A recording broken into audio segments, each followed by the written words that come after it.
Alors qu'ils n'ont pas de lien historique avec le Royaume-Uni, le Gabon et le Togo ont rejoint, le 25 juin, le Commonwealth, composé majoritairement d'anciennes colonies britanniques.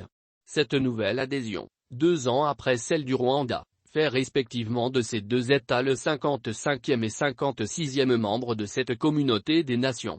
Se félicitant de cette double entrée, la secrétaire générale du Commonwealth, la très honorable Patricia Scotland, a indiqué que le Commonwealth, qui a commencé avec 8 nations en 1949, passe à 56. Notre croissance continue, au-delà de la portée de notre histoire, reflète les avantages de l'adhésion au Commonwealth et la force de notre association.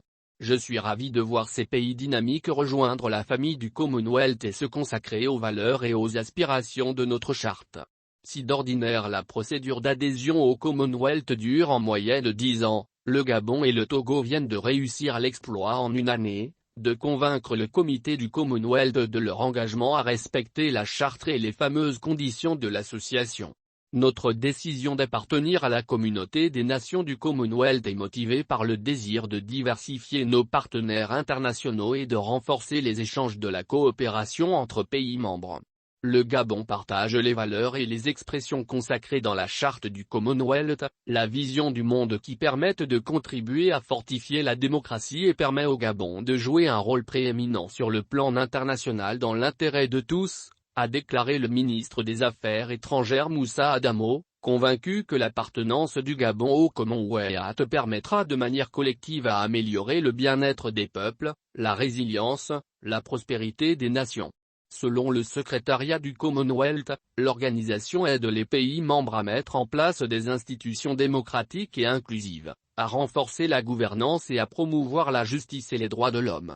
Notre travail contribue à la croissance des économies et à la stimulation du commerce, à la résilience nationale, à l'autonomisation des jeunes et à la lutte contre les menaces telles que le changement climatique, la dette et les inégalités.